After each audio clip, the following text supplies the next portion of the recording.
Yo, what's up?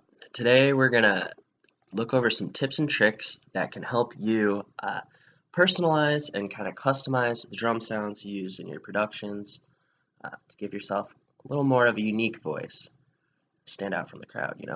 So, first of all, the first step that you kind of want to obviously start with is get some drum samples. Uh, it could be sounds that you find around the house. Generally, those are pretty unique enough and you don't need to really tinker with them too much. It could be samples you rip off of an old, uh, kind of like an old jazz record or something with a drum break, right? But those kind of generally kind of want that old school sound. Not always, but if you're using that, it's probably on purpose. But the third, of course, is the preset drums, the kind of generic beats that you hear all over the place. Now, the problem with this is that if you listen to a lot of SoundCloud rap or beat makers that post there, they kind of all have the same trap kit for the most part. It's pretty similar sounding. So if you want to really create something new, or if you're just bored with that sound, this is an old trick that a friend of mine from high school, one of the only other kids that I ever met that was into producing music at the time, he told me this trick of his, and I've kind of used it ever since, for the most part. Um, so what he would do is take two drum sounds and combine them using his secret sauce formula. And of course, obviously, you can kind of muddle the mixture and change it up however you like. And so here's what we're going to do. First of all, you're going to import some audio. We're going to look for a kick drum, right? So let's just take two different ones. There's one, and we're going to bring in a different one. So we had the first one out of this sample pack. Now you can find these sample packs all over the place. Just look up free drum samples or free trap kit, like different kinds, like free 808 kit. They might not be like 100% the exact same thing you get from like this drum machine or that drum machine, but they're pretty good approximations. So let's see. We'll just take the 12th one because my cursor was there. And so they're lined up here, and we want to make sure. This is from earlier. I was messing around. We're gonna mute that, and we're gonna just hear this one on its own. Oh goodness, I have the loop settings going. I don't want that, but oh well. Right. Okay, can we get rid of that loop setting?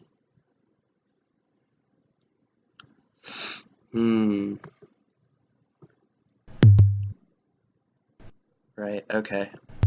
It's because I had that selected, I guess. Or not. I'm not sure why it's doing that. So we're going to go ahead and close that. Anywho, so that's one of the sounds. And then over here, switch to the other one. Sounds a lot like deeper, heavier, bassier, And so if we combine them, this is what we get. Much more fleshed out. So what you can do, this was how he explained it to me at the time. So you select all, of course. You're gonna go to tracks and go ahead and render it down. So it's all one file here.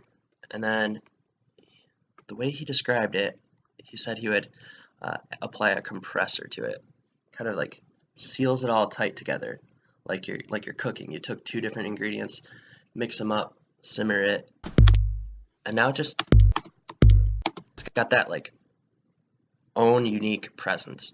But you can actually go back and you can goof around with it a little more than that too if you like.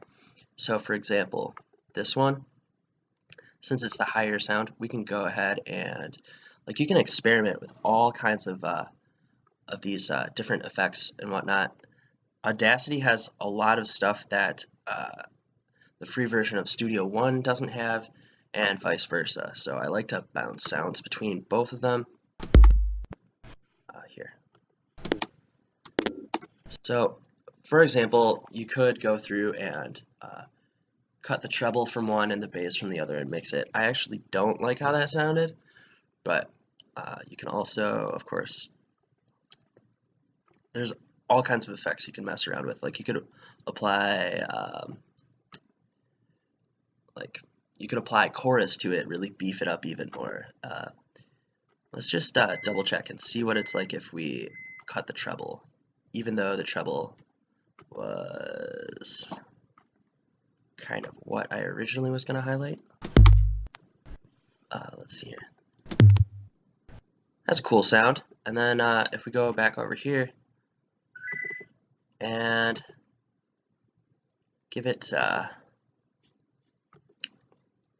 let's see here. Sorry, my phone went off there, so I got kind of distracted for a second. But never fear, just truck on a little more, right? So that was with the treble cuts. The other one, let's try just cutting the bass out. Well, that goofs it up too, so never mind that. Yeah, that sounds awful. We're not going to do that. But anyway, so from there, of course, go ahead and select it all, render it down, like I said earlier, of course, and compress it. From there, you can goof around with it more, little voodoo magic going on. Equalize it a bit. Let's put on the radio-friendly mix. Now, obviously, that is peaking like a crazy mountaintop. So probably don't want that unless you're trying to make something noisy. That could be pretty sick. Some kind of like XXXTentacion type beat, I guess. Yeah, that's pretty hardcore. But I'm not usually into aggressive music like that, so we can go ahead. You can either apply the normalization, or I prefer to use the limiter. Check that out though. Really kind of brings it down a bit,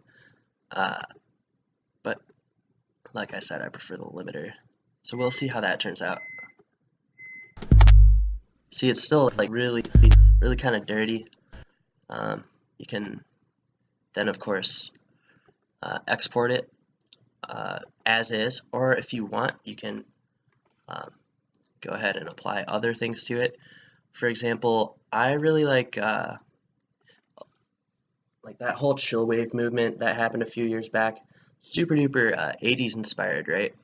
And the thing about 80s drums in particular that really contributed to that sound was it was a technique called gating your drums, so it was like gated drums, and so it's like a reverb that's really strong, like heavy effect, and but like short, like truncated, and of course you could have like a short, the decay of the sorry, the decay of the reverb could be like really quick, but I also like to draw from different influences when I'm kind of cooking in the kitchen, so to speak, and so like a lot of like glitch or like glitch hop or IDM has very truncated drum sounds. So they get like really small and precise and kind of like sort of messy. Like that's really glitchy. And then that's when you like if you loop them really fast,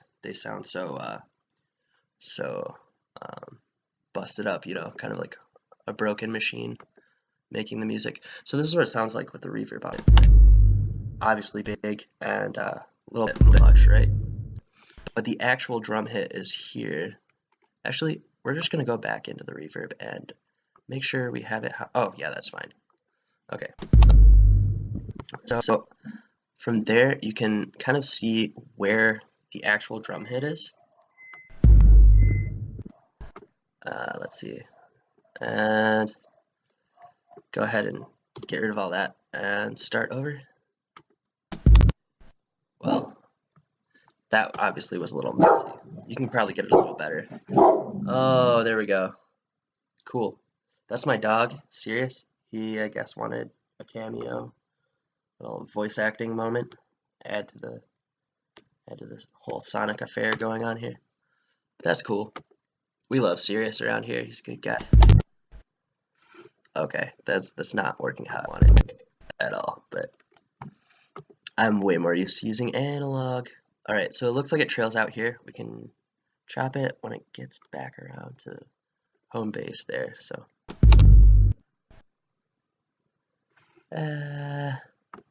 If we zoom in, we can get a better look. Like maybe right around here or so. Somewhere in here, right? We can go and where's the this is the new version of Audacity, so it's a little different than what I'm used to also. That's part of the issue as well. But let's see. If you select over here, the cursor to the track end, you can kind of get rid of that and get it really truncated. That sounds better, I guess, by a bit. Shrink that back down. So you can go ahead and let's see, I already compressed it, EQ'd it. Well, let's just throw another compressor on just for hex and whatnots.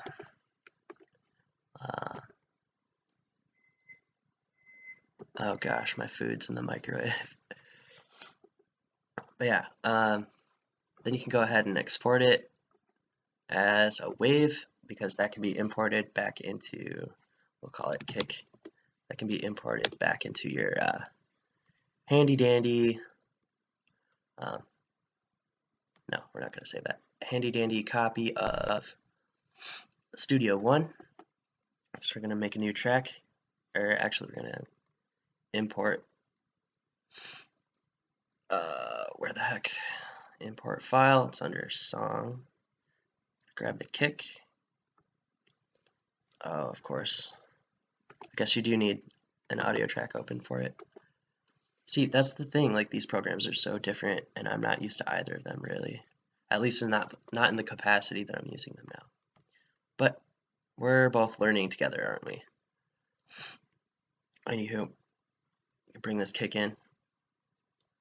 And the cool thing about bringing it back in here is you can open up the edit function and really kind of get in there and fine tune it a little more. You know, you can zoom, that control, slide on over. We can, you know, solo, kind of take a better look at it. So like, you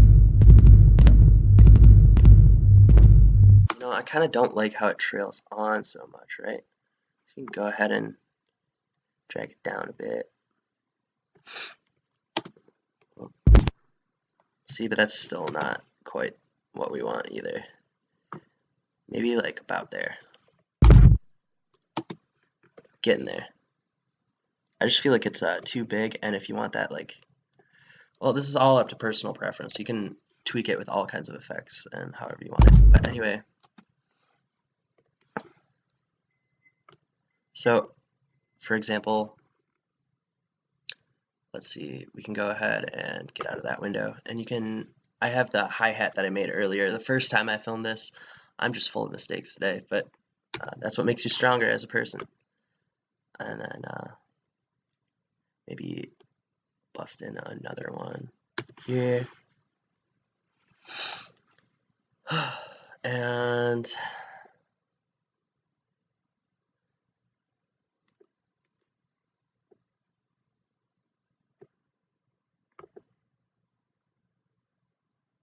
so maybe get rid of that. So you can kind of get like a little pattern going. Maybe we really want this this whole echo anyway. I guess it's like that sometimes.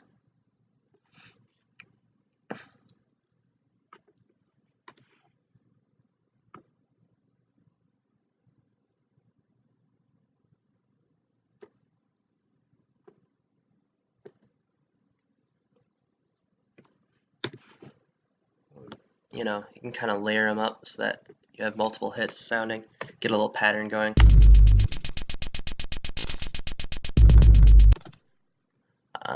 And you can fiddle with it all you want. And you can make like a whole kit. You can make like it doesn't have to be like two of the same kind of drums either. So for example, if you're bored with like a snare sound, you can go in with like take a rim and another percussion like a clap and combine them that way, and it'll come up with something like completely unique, you know. Or like you need a different like percussion besides the hi-hat, you're bored of the hi-hats, whatever. You can take like tambourines, bells, uh, shakers. You know, you can take like 5 different shakers, compress them together that way. Or for example, when I was camping, I this past summer I went camping with my family, and I challenged myself to produce a track with just what I had. Like I brought my drum machine and my tablet, and that's it. And I would just like record various sounds from nature, and then the really cheesy synth that was built into my tablet.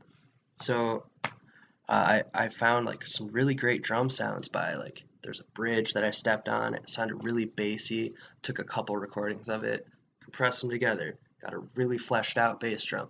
And honestly, I'm probably going to use it for other stuff. And then like there were some rocks. Like I threw these rocks into the water, and like each different rock had its own sound, compressed it together. Same kind of thing. And like you can do this like with like you can beef up your drum sounds and stand out because like to the discerning ear, like maybe you don't have a lot of music theory. Like the average listener might not be able to say like, oh, this isn't that key, this is, you know, this time signature, but they know the texture of the sound, they know how it feels. And so like when somebody hears producers use the same drum sound over and over, it gets so predictable and boring. And it's just like it's the same texture. You almost wonder if it's the same person making the music, right? So by just slightly altering it, giving it its own spin, kind of it's like a remix, but just for an individual sound that you use in your productions. And yeah, you can go ahead and make a whole kit, like 20 different sounds if you want. Then you can start selling your sample pack, or you can, you know, make it a reward on your Patreon or however you want to do it. Anyway, uh, rambled a bit too much there, but yep. This is Leopard Moth signing out. I hope this has helped you in some way.